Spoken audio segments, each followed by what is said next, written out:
In October 1962, the world held its breath, teetering on the very edge of annihilation. This is the story of 13 days that brought humanity closer to nuclear war than ever before. It began with a grainy black-and-white photograph. On October 14th, a U-2 spy plane flying high over Cuba captured images that would send shockwaves through the White House. The photos revealed Soviet nuclear missile sites under construction, capable of launching warheads that could strike major American cities in minutes. The Cold War was no longer cold. It was about to go nuclear. President John F. Kennedy was immediately briefed. The stakes were impossibly high. Do nothing, and America would live under the shadow of Soviet missiles. Attack, and risk a full-scale nuclear exchange that would incinerate millions.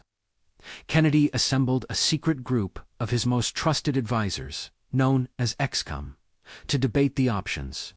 Some military leaders pushed for immediate airstrikes and an invasion of Cuba. They argued it was the only way to eliminate the threat decisively. Others, including Attorney General Robert Kennedy, warned that a surprise attack would be a moral and strategic disaster, potentially triggering an unstoppable slide into global conflict. As the secret debates raged in Washington, the world remained blissfully unaware. But the tension was escalating. On October 22nd, President Kennedy addressed the nation and the world. He revealed the existence of the missiles and announced a naval quarantine around Cuba to block further Soviet shipments. He made it clear that any missile launched from Cuba would be regarded as an attack by the Soviet Union on the United States, requiring a full retaliatory response. The world was now on high alert.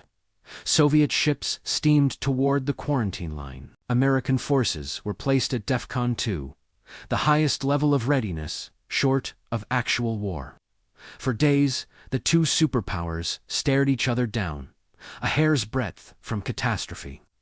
Behind the scenes, a desperate, secret channel of communication opened between Kennedy and Soviet Premier Nikita Khrushchev. Through back-and-forth letters, a fragile deal began to form.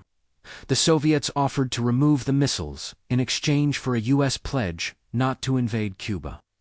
In a secret addendum, the U.S. also agreed to remove its own Jupiter missiles from Turkey. On October 28th, Khrushchev announced over Radio Moscow that the missiles would be dismantled. A collective sigh of relief echoed around the globe. The crisis was over.